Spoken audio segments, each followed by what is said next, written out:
People have asked how the historic child abuse came to be wrapped up in all the things with the guards. So in 2014, in Finland, in a language class, a fellow student tried to blind and murder me, stabbing me in the face and head and hands and arms and chest. And due to that, I attended trauma counselling. During the trauma counselling, historic abuse came up, and namely with regard to my mother, senior social worker, ex-head of housing and welfare, Terry Madden, and a GP from childhood. And I was pushed and extolled that I very much needed to deal with these points of abuse to if I hoped to recover or have a normal life. And I resolved to deal with the family abuse privately, although after the actions of the guards, and particularly Gary Russell of GSOC, using the abuse to try and derail complaints into the actions of Kevin Street guards and court proceedings, which is what Gary Russell did by abusing access to my medical records, it got wrapped up in things.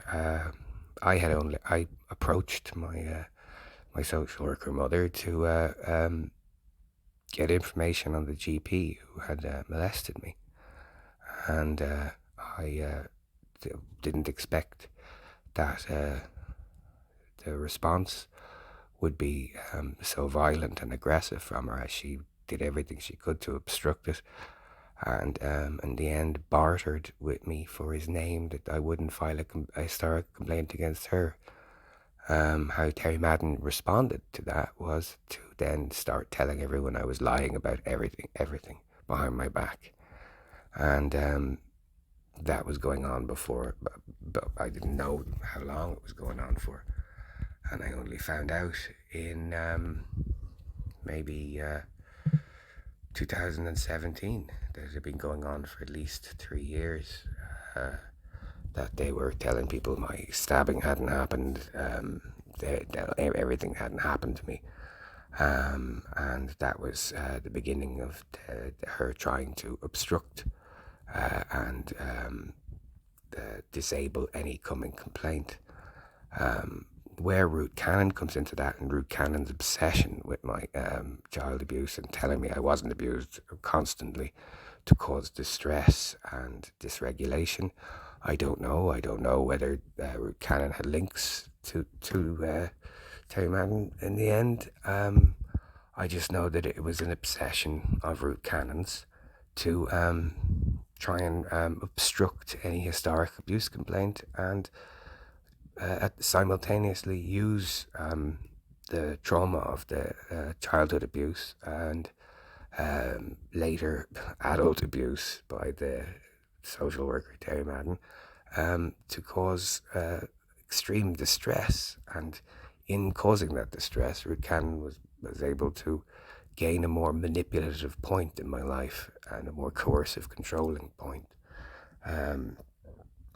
Ruth Cannon has since, under oath in court, stated that she never said these things, but there is it's repeated in audio over a year and a half of her repeatedly referring to it and repeatedly saying things like, "I don't think you were abused. I think your mother just has a bad temper." So it didn't matter how much I asked Ruth Cannon to stop. That was what she was doing. At the same time as when I was trying to handle legal matters with the parent, Ruth Cannon did as much as she could to obstruct that, block it, make it distressing, and constantly Ruth Cannon would be telling me that I should represent myself, which is absolutely insane advice to come from an experienced barrister. But it was abusive, sabotaging advice from Ruth Cannon. And again, that's something that Ruth Cannon has lied about under oath on the stand. And this is, again, another part in the series of breaking down what happened, and leaving an account. So that is how initially the historic abuse got wrapped up in things. It got further involved because Gary Russell abused access to my medical records, where there was a small, maybe 3 lines about historic abuse.